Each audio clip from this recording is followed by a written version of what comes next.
News. We have in the studio today several people, but first we're going to be visiting with Pat and Sharon, and they are with ACAP. Welcome, Sharon. This is the first time I've had you in. That's right, first time on TV. Well, I've had Pat a lot, and this will add a little beauty to it, won't it, Pat? Yeah, the improvement, that's for sure. Hey, before we get into the main purpose of asking you guys in, Sharon, if you will, let's show them this plaque and explain to just exactly what all of this is for. Well, last week in Duncan, we were honored by the Department of Human Services for our work in child-related fields, and we received this certificate for our latchkey programs at both Davis and Sulphur Elementary Schools, and also for our continuing education in child abuse prevention. So we felt real fortunate to receive the honor.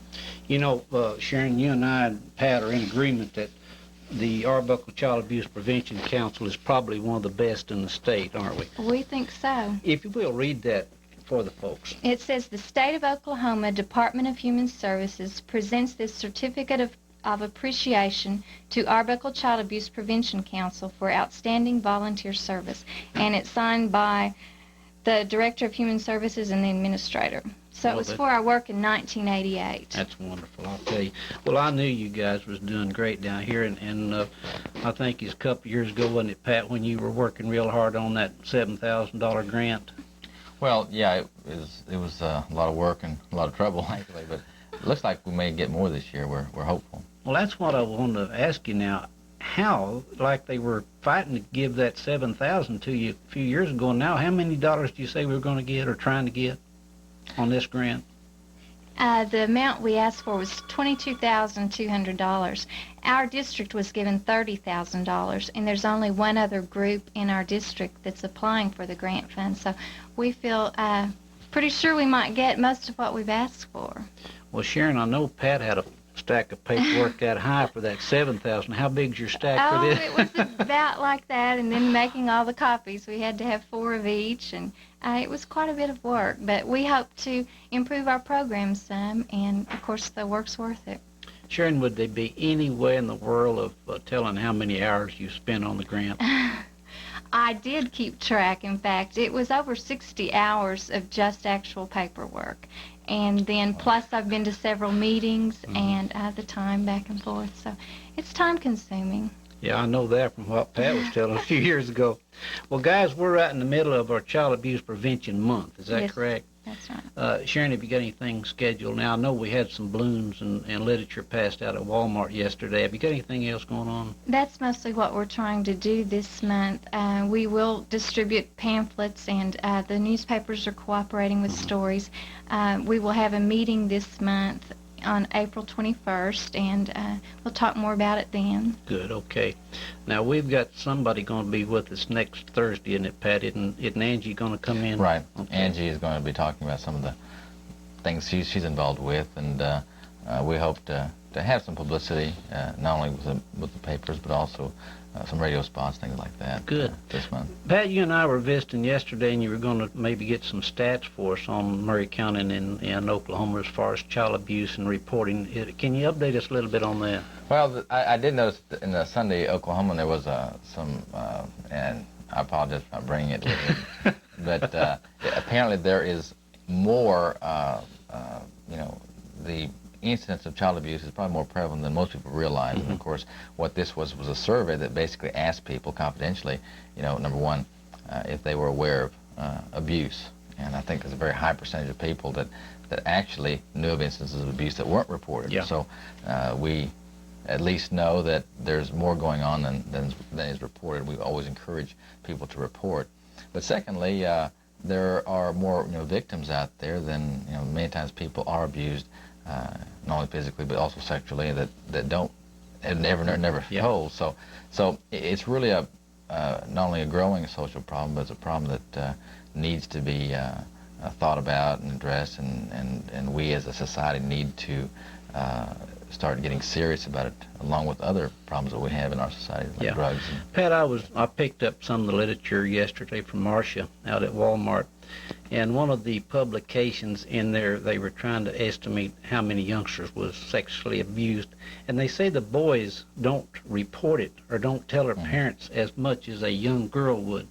Is there any way in the world that you can guesstimate how many young boys? Well, the figures that I have indicate that in the neighborhood of 1 out of, I think, 8 boys generally have been a victim, and 1 out of 4 girls by the time they're 18.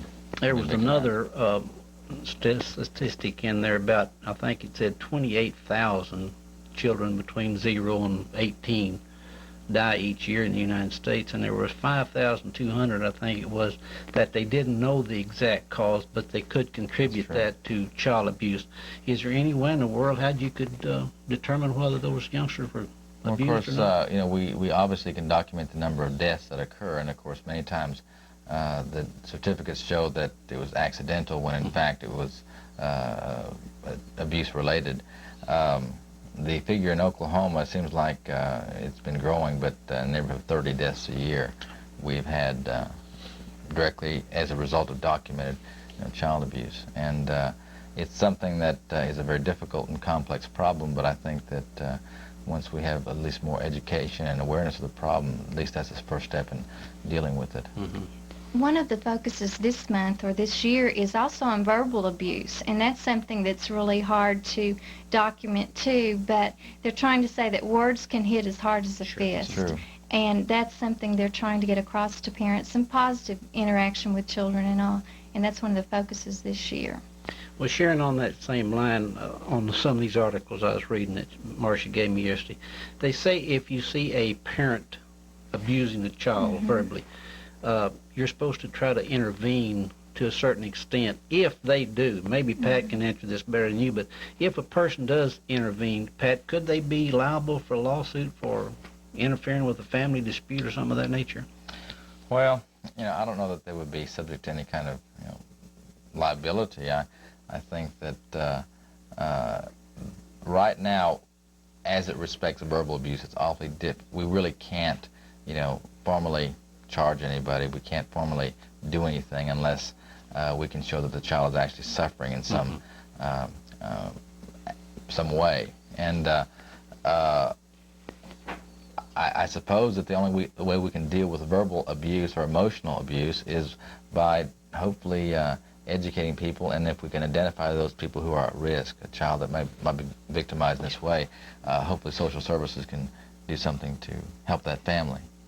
Okay, now Pat, you told me once before though, if I see child abuse going on next door, I can call the police on that one and not be prosecuted. You may report any instance of suspected child abuse. Now, you don't have to have absolute proof.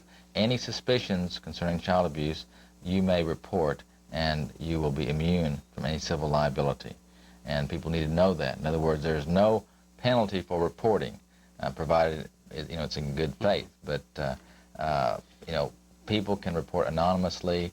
All they have to do is call that 800 number or the local DHS office, 622-5858, and they can report that suspected abuse, and of course the DHS worker will follow up and try to determine whether or not there's any merit to that. Okay, now you said the DHS people, that's Angie Dixon. Angie Ward. Ward and Marcia Freeman. Right, now, you wouldn't be involved in that, though, would you, Sharon? No, normally the council isn't involved in anything like that. So the 800 number is 1-800-522-3511. Okay. That's the state, right? That's a state number, and as soon as that number is called, soon after they get the information, it goes to our office down here. So they find out very quickly.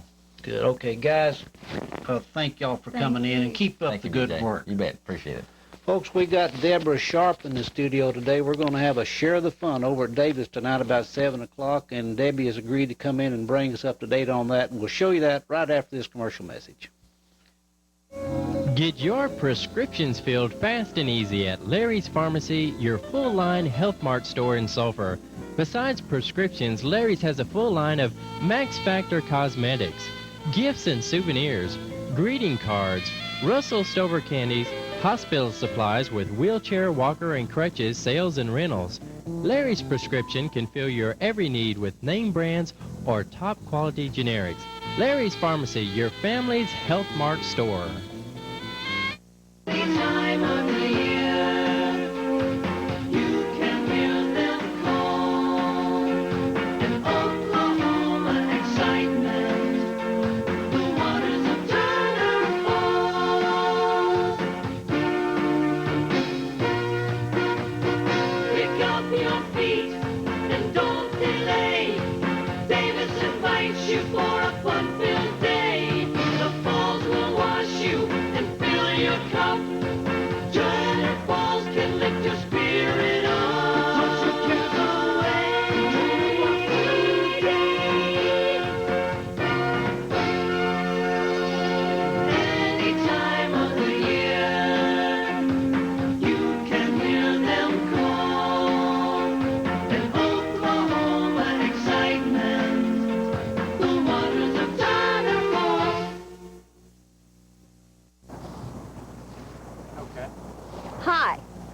Darty Monjay. Monjay's IGA and the Gift Corner are doing their cleanup. We're doing our weeding and cleanup. Let's all do our part to help make Murray County a special place to live and to visit. It's springtime, Murray County. It's time to clean up. So please do your part and help make Murray County look her best. Clean up, Murray County. It makes good sense. Folks, if you'll remember, we had the Share the Fun scheduled for last month, but seemed the snow fell and we had to do some postponing and moving around.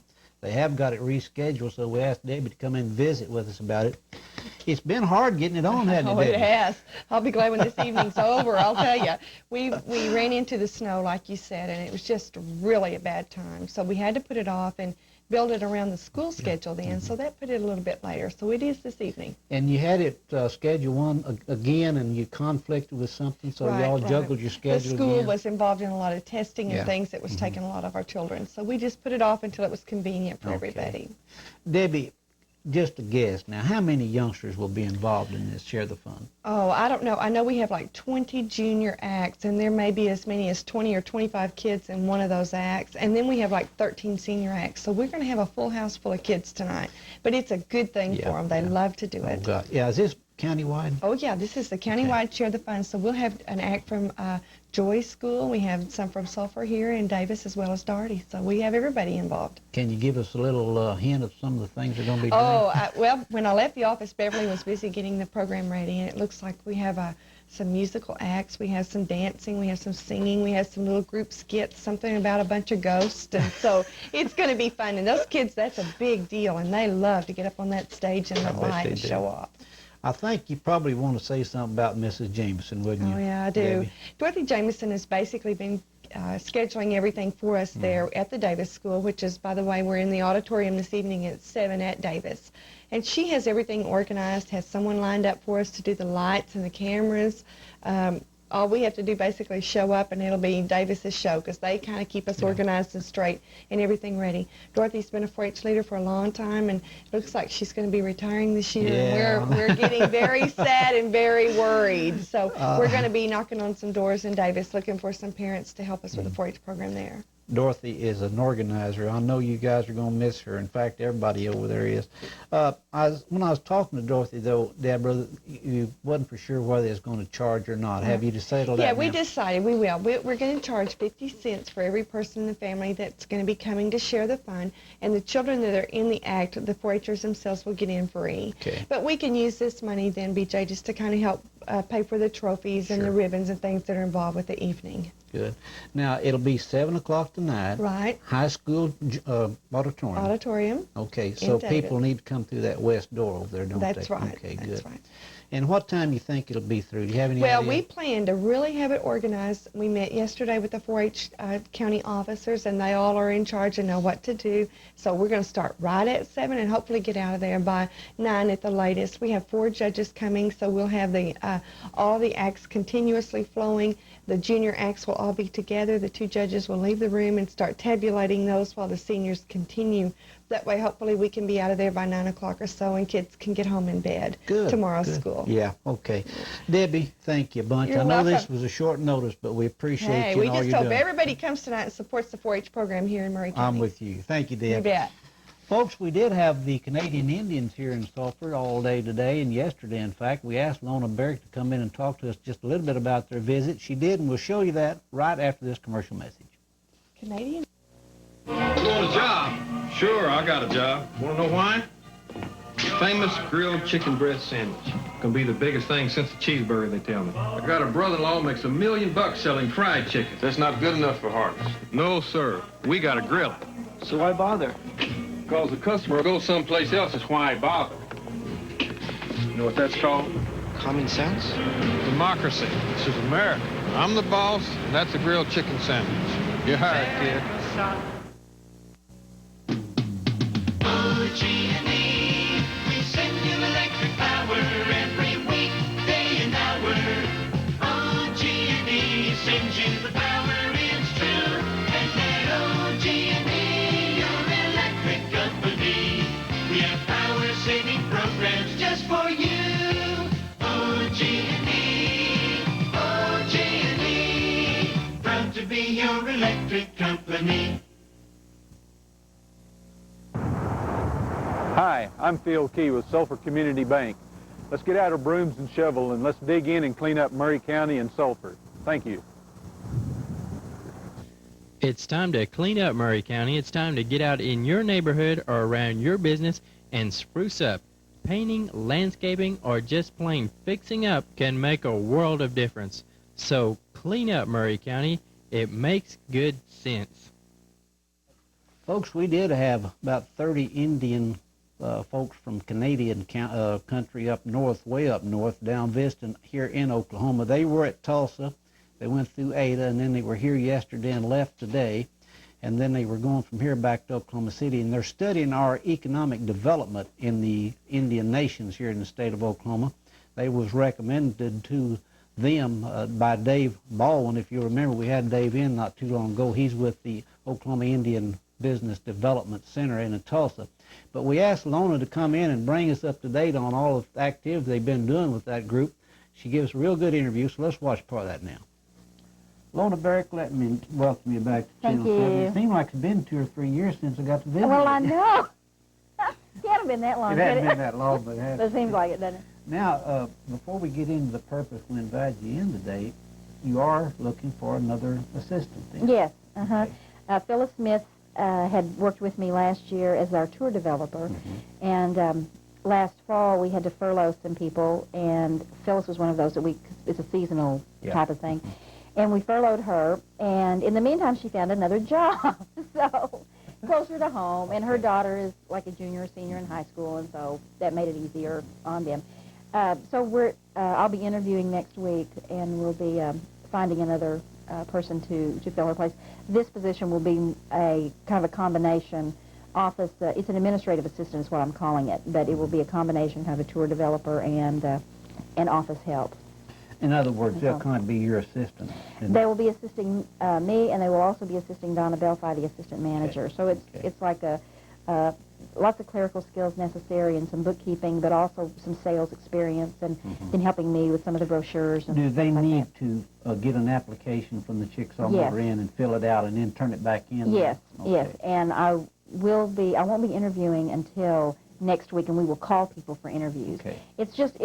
It's fairer that way because I have so little time I need to schedule, and in order to give people the right amount of time, then I need to schedule What their interviews. is your deadline for your applications? Have you set one? Yes, the application for the administrative assistant is the 7th, which is Friday. Okay. Of course, at 5 o'clock or, well, really any time on Friday. Okay. It could be even after 5 o'clock, but any time on Friday. But they do need administrative skills and, Yes. and sales Yes. skills.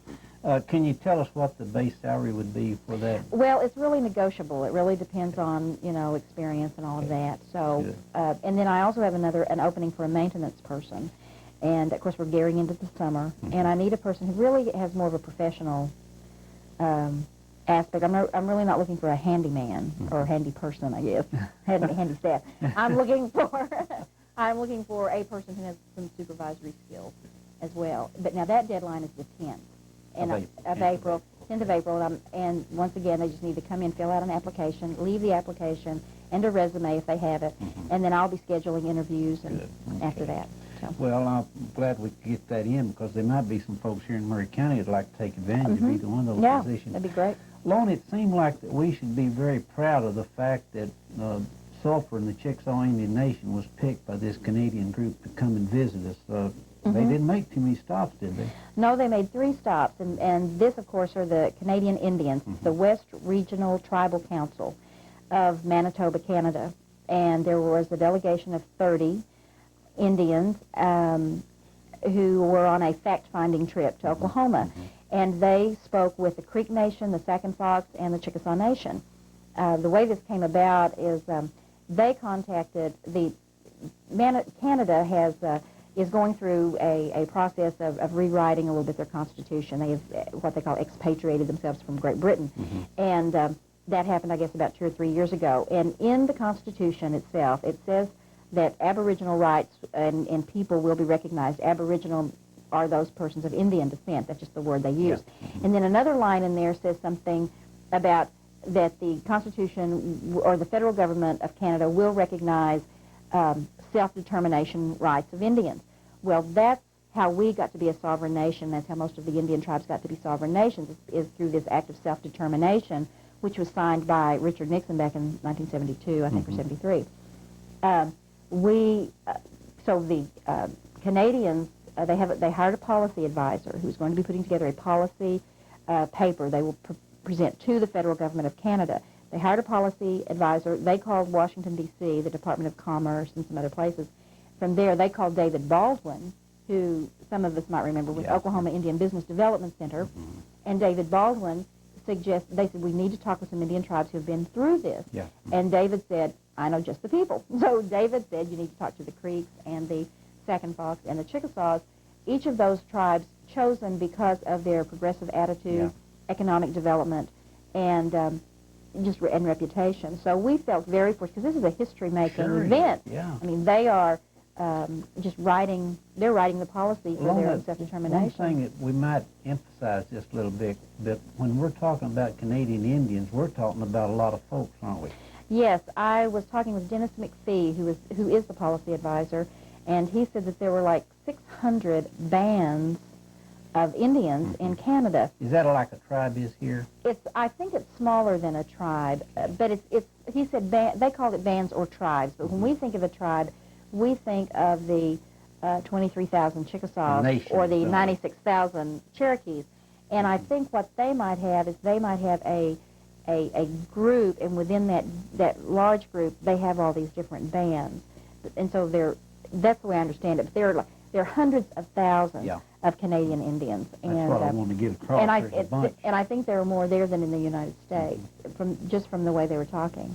Well, Lona, now, you know, the United States government helps our tribes, our 5 civilized tribes here in Oklahoma. Does the Canadian government also assist the Canadian Indians? Well, they haven't the way our government has, because they are just now writing that policy that would have that go into effect, which will take years probably to do. But they have recognized the rights of the Indians to determine their own future and determine their own fate. So in that instance, the federal government has helped that way. Well, on our Indians now, we're probably unique because the United States government set aside Oklahoma Indian Territory to the 5 civilized tribes. That would give them a little bit better leverage than maybe Canada. Did they do that in Canada also? There are some reserves, what they call reserves, which I guess would be like a reservation. There are some reserves there. I'm assuming that they are federally recognized, but there's no, at this point in time, there's no real federal assistance. We are eligible for federal grants. Of course, we have to apply for them, and we may not get them, but we are eligible for them. Just like a city government, or just like somebody, there are certain federal grants that are available to the different tribes, and it's easier for us to probably get those. I don't think those are available in Canada. Lona gave us a lot of good information about several things that the Chickasaw Indian Nation's involved in. We'll show you the rest of that tomorrow. We do appreciate Lona for coming in. She's the Chickasaw Indian Nation manager right here in Sulphur. Folks, we will have the executives in concert now at Davis on the 11th. That'll be at 7:30 at the high school auditorium over in Davis. We're going to try to get over and visit with Fern McKee tomorrow, and we'll bring that back to you and have it ready for you by 12:30 tomorrow. They've got quite a bit going on out at OSD. They've got an art show going on today, an art festival, but they've also told me, I visited with Jack Tucker today, and he said they're going to have an OSD Oklahoma Day on April the 21st, and it'll also be open house. That will kick off at 9 a.m. and run until about 1:30 p.m. We've got quite a bit of shots on the art festival that they're having out at OSD today. What we thought we'd do is, just so you can enjoy all of them, we're going to close our newscast with the shots. And we'll see you tomorrow.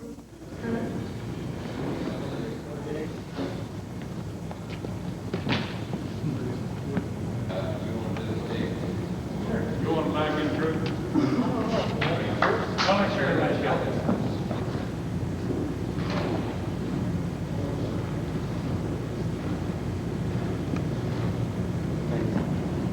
You don't want to go out and spend a lot of money because they're real expensive. Like this thing costs like $10. It's 2 points. Okay? Usually after the first thing, this is called the cascade pattern. Usually after you learn this, you do what's called the reverse cascade. You do the reverse of this. It doesn't look as, it looks better than this. Actually, this is all I'm doing. I'm starting one side before the other one. So it's all same joke.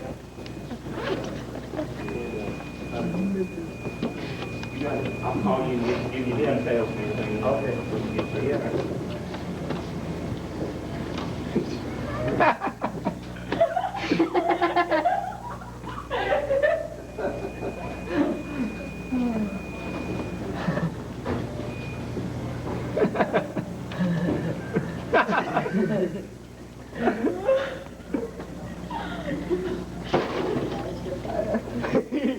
Behind the wall.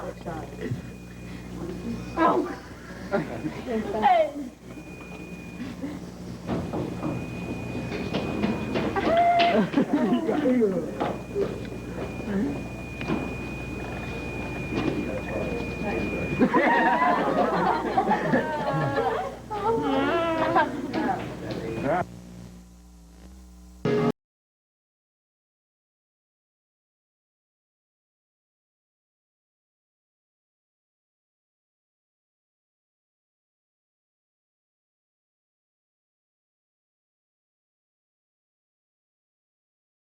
Murray County, Oklahoma's hidden paradise, comes alive. We will be going to the national convention in Las Vegas, Nevada, at which time the election will take place.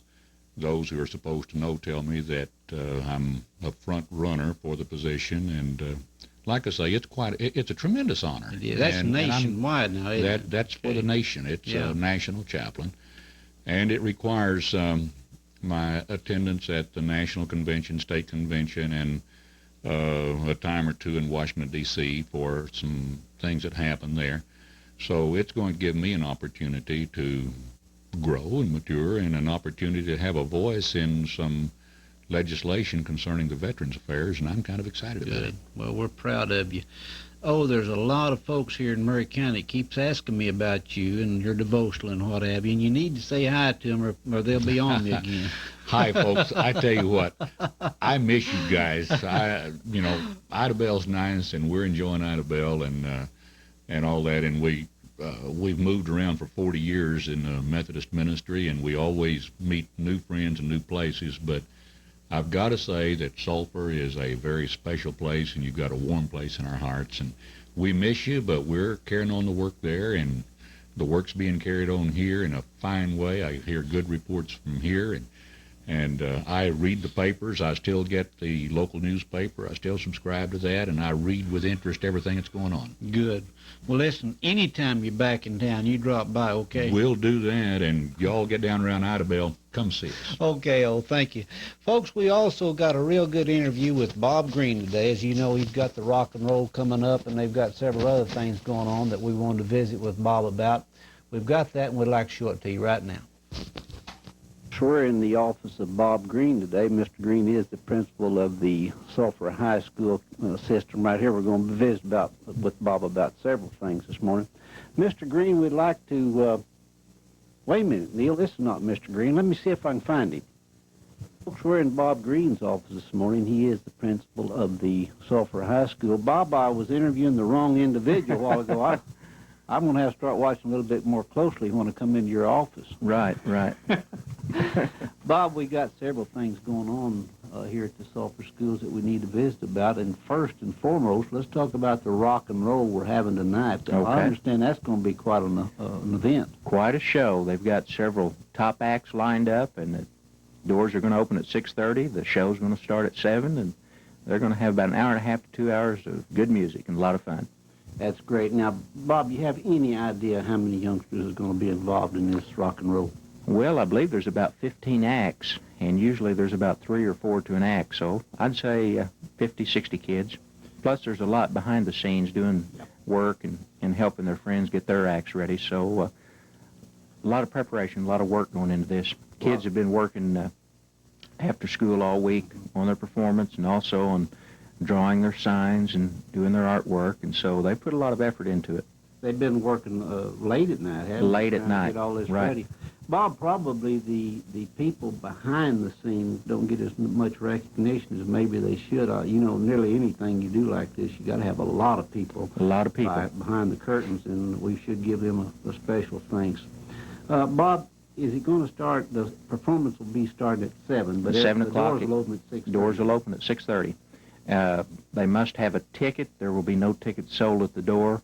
And I understand they've almost sold out. So there are a few tickets left, and if they need one, they need to see a member of the senior class, and the tickets are $5 a piece. Okay, good. And then you'll be over, you think, by 9, about 9-ish? I'd say 8:30, 9 o'clock, somewhere in that range. I hope we have a real good crowd. Bob, they're having an Oklahoma Education Association, a delegate assembly in Oklahoma City today. Do we have anybody from the Sulphur area going to that? We have our local Murray County president of the OEA, Frankie Baldwin's attending. Good. And so Murray County and Sulphur will be represented. Okay, I understand that the OEA president has the authority, if she wants to call a walkout or a fire drill type demonstration. If she calls something of that nature, would that affect all the schools in the state of Oklahoma? Well, I don't know. I don't think I agree with that, and I'm a member of OEA as well as the Administrators Association. Although things are tough for schools and teachers in the way of funding, I don't think I would support anything like that. The Sulphur teachers here, we've talked a little bit about it, but mainly it was just what they've said in the newspaper. And the teachers here at the high school, and then the ones I know at the middle school and elementary, are professionals, and they're dedicated to the kids. And it really takes something very severe for our teachers to do something like that. Well, I get the impression, Bob, that it's mostly up in the northeastern part of Oklahoma that's really for one of these walkouts or fire drill type demonstrations. I don't hear of anything down in our area or around Oklahoma City. No, as in anything, there seem to be pockets of areas where people have stronger feelings on issues. Northeastern Oklahoma, I could speak a little bit about that because I came from there, and I can guarantee it's a hotbed of controversial issues like that. Very good teachers up there, I'm not saying that, but they tend to be a little bit more militant than teachers in other areas of the state. Our teachers here, I'm very pleased with them. They've been real supportive of us, even when we've had to make tough decisions they didn't agree with. Their attitude's been, well, we'll tell you what we think, but once the decision's made, we'll pitch in and we'll do the job. Good. And I'm very proud of the teachers here at the high school. They've just pitched in and done a wonderful job. Well, you know, Senator Stratton Taylor has introduced a bill now, I think, to give about $871 million to the school system next year, and that's up quite a bit. It looks like that maybe the OEA might look at that he introduced yesterday, and they might kind of hold off on these walkouts or what have you after it's... that may be. I hope something works out. You know, schools, you look at money for schools, and everyone automatically thinks, well, it's just a teacher raise. Not necessarily. There's a lot of supplies, and sometimes it's extra teachers. Sure. You may need a teacher that can specialize in a certain area, or provide some special service, and if you don't have that, it can hurt your program in ways that people may not realize. Let me give you an example. I visited with some administrators from Kansas back this past winter, a district just about this size. Their high school, same number of students, counting administrators, counselors, support people and everything, they had about 10 more teachers than what we do here to serve the same number of students. And their test scores were quite a bit higher. Of course, it's hard to compare across state lines and different communities because there's a lot of different factors. But you know, if you have more people and are able to break things down, and you can do a better job of teaching. Well, Bob, doesn't that hold true, though, as a rule of thumb, the less teacher-student you have, the relationship you have, don't you have better scores automatically? Well, a lot depends on the teacher. If you've got a good teacher and they're following the curriculum and everything's solid and the kids are working hard, I would hold that to be true. Okay, well, I don't know if it was you or Mr. Snow or Mr. Bird or one of us were visiting about that very same thing, and they seem to think that usually happens if you got a low teacher-student relation, one-on-one type thing, it helps a lot. One of the problems I've faced here, and it's something we've dealt with, and I think our teachers have done a good job with it, but we've had to take some teachers out of their major area and have them teach maybe one class or one section of another subject, and they're not always, I would say comfortable with that situation, but they pitch in, they understand the circumstances, and they pitch in and do the best they can. Yeah, well, we Right. It's very important to our whole economy. Bob, I know we've got a teachers meeting, zone teachers meeting, and a professional day coming up on April 14th. Will Sulphur be participating in this? Yes, Sulphur schools will participate in this. Where is it going to be? I understand it's at Ardmore. Okay. I haven't received much information. That's just word of mouth, but I believe the meeting is to be held at Ardmore. Then school will be out on April 14th. Right. Students will be dismissed. Teachers will either be attending the meeting or they will be working in the buildings. Okay. Is it just a regular zone meeting? Is there anything special that you know of going to be taken care of during this meeting? Nothing special that I'm aware of. There will be there'll be some short courses on different issues affecting teachers, and they'll be able to participate in those and earn staff development credit and hopefully find something, an idea or two that'll come back and help them in the classroom. Good. I hate to put you on the spot now, but did you understand how Sulphur come out yesterday afternoon against in the Van Oss tournament? Yes, we won. I didn't get a score, but we did win. We're going to play today at 12:30. Just a minute. I'll have to look at my notes here. Did we play Holdenville or yesterday afternoon? I believe so. We play Wayne today at 12:30, and if we win that, we'll be playing for third place in the tournament against whoever is in the other side of the bracket. Oh, that's wonderful. And that would be at 3 o'clock. Good. I bet Coach Cole's happy then. Right. They're excited. Well, Bob, we appreciate you taking time out. I know you got some people to see you, so thank you for visiting Thank you. with us. Folks, we got the executives over at Davis going to perform several nights next week, and we went over and got an interview with Fern McKee. She brought us up to date on the locations that the executives will be performing, and we'll show you that right after this commercial message. Picking produce can be pretty tricky, so leave it to the pros. Stanley, I shop IGA. Thank you. Tomasi's Pizza Kitchens at the intersection of Highway 7 and 77 invite you to enjoy a meal with the taste of Italy tonight. Our everyday special includes 2 medium pizzas with any topping for the price of 1. Pepperoni, Canadian bacon, Italian sausage, green pepper, mushrooms, and olives are just some of the toppings we offer. Think 2 for the price of 1 at Tomasi Pizza Kitchens, a little taste of Italy at the intersection of 7 and 77 in Davis. Right. Now, TV7 says what? Clean up. All right, TV7 says Clean up. clean up. All right, you got to do it real loud. TV7 says clean up. TV7 says clean up. It's time to clean up. Let me clean up. Let me clean up. Folks, Fern does an outstanding job with the executives over at Davis. I know she puts in a lot of long, hard hours with that group, but it surely pays off when they get to put on their concerts. And she does have one coming up in Davis on April the 11th at 7:30, plus some others over there and around town. So let's listen to this interview, and she explains to us where they all are. Fern, it's good to be over speaking with you all in this beautiful day. Isn't this lovely weather? It is lovely. I could stand a bunch of these, and they say it's going to last all through the weekend. I'm so ready for spring. Let's keep our fingers crossed. Fern, as always, you and the executives are staying busy, it looks like, and we do have one scheduled right here in Davis on the 11th, right? Tuesday night, the 11th, the executives will have their concert at 7:30. And we are going to charge a little fee or donation. We're not charging. We're going to have a donation box and let people just give what they want to. So we're not actually charging anything.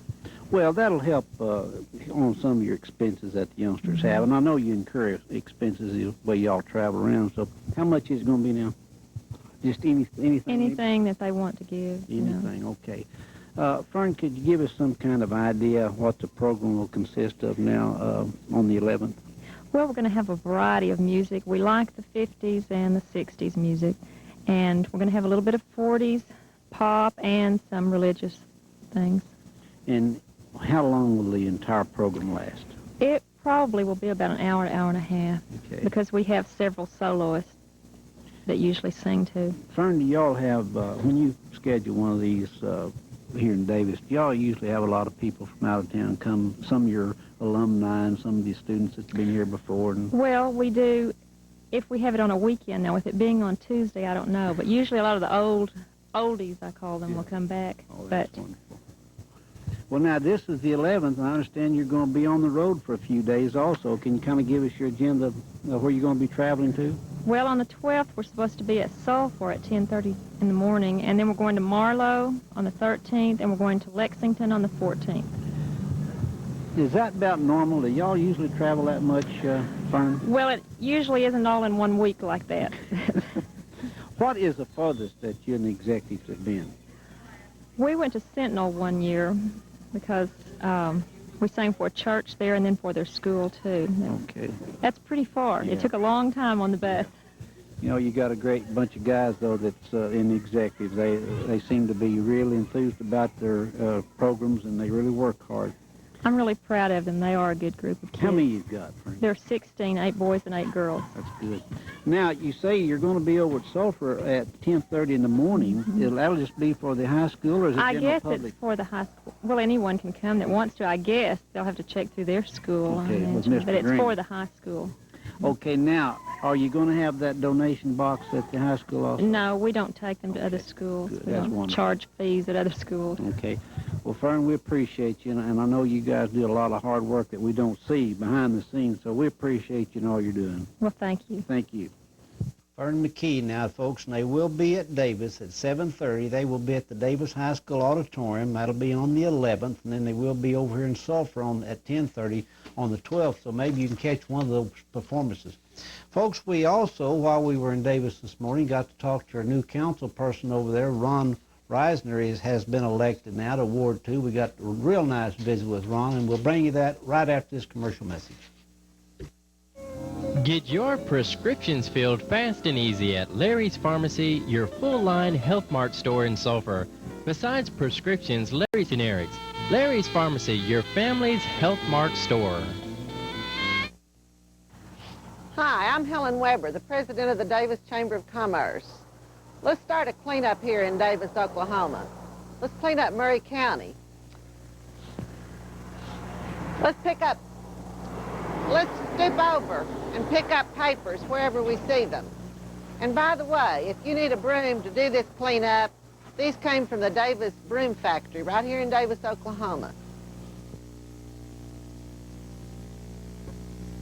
Come and enjoy the finest dining at the Chickasaw Motor Inn's Artesian Restaurant. Drop by the Artesian for the best breakfast and coffee to get your day going on the right track. Our entrees will make your mouth water, from our famous croissant sandwich to our best ribeye. And don't forget our daily noon buffet with all the trimmings and our Friday night catfish all-you-can-eat special. Why not stop in the Chickasaw Motor Inn's Artesian Restaurant tonight? Folks, Ron Reisner was elected to Ward 2 over there. He got 195 votes to the incumbent Kenneth Cronister's 163. We caught Ron over at the Arbuckle Sports Center doing a little workout in the back today, so we just got to shut him down for a few minutes and visit with him. So let's watch that tape now. Ron, let me congratulate you on your achievement that you made on the council. I understand that you'll be taking over now on the May 8th election. Is that correct? Yeah, that's the way I understand it.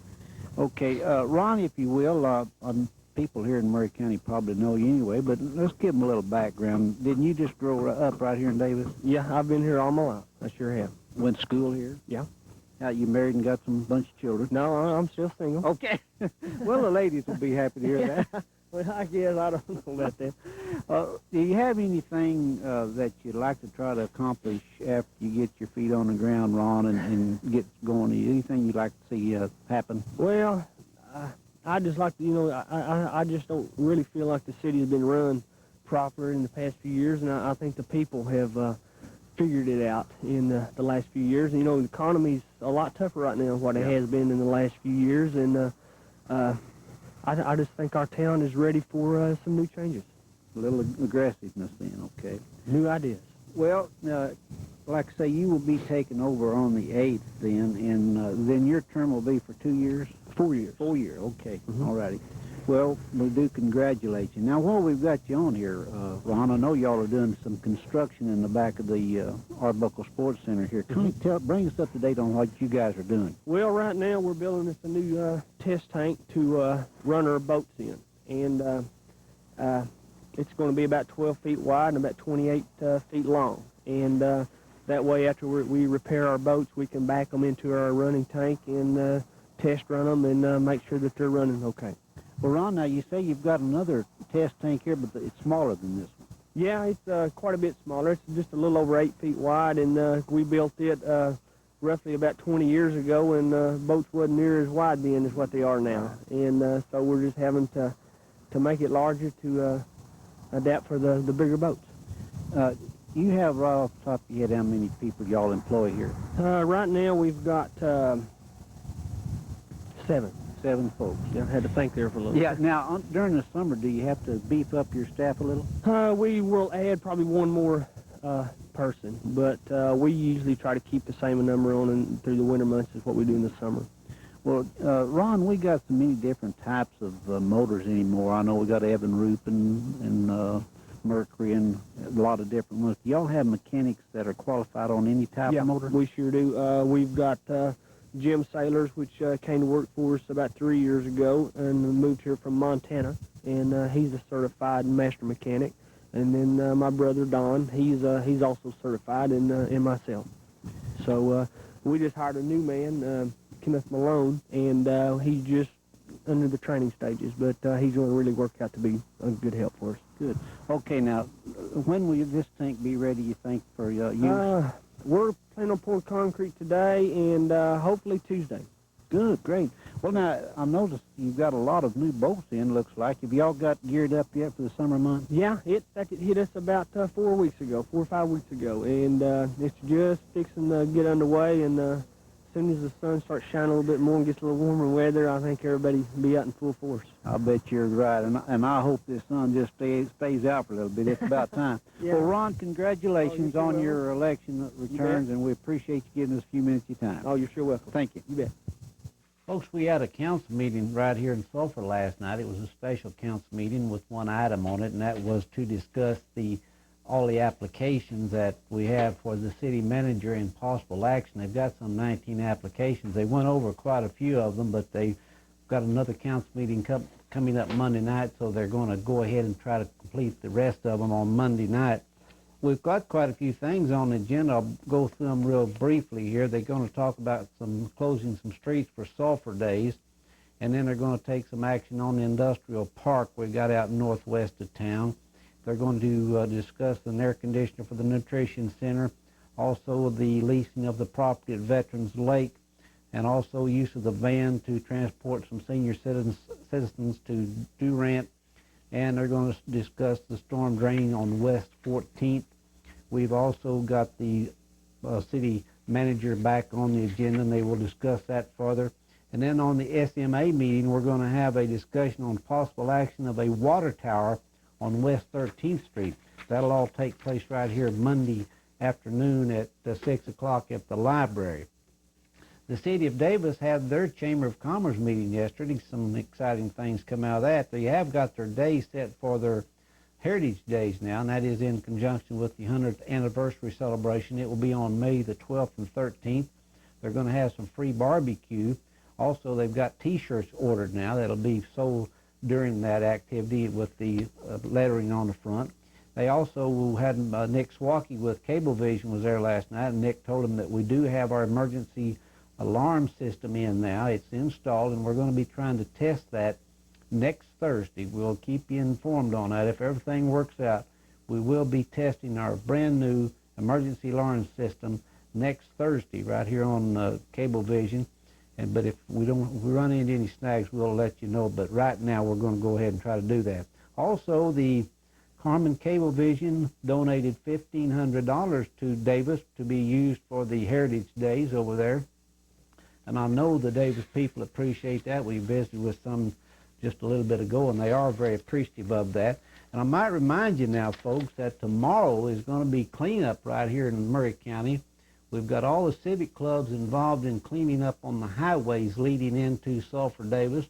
So if you'd like to be involved with one of that, all you got to do is call one of these civic clubs, the Kiwanis, Lions, or Rotary in Sulphur Davis, and volunteer your services, because we do need all the help we can get. Folks, we did have Share the Fun last night over at Davis. Had a real good one. I think they tell me it lasted about an hour and a half or a little over. We've got it all on tape that will be run in its entirety later on. But what we want to do today is just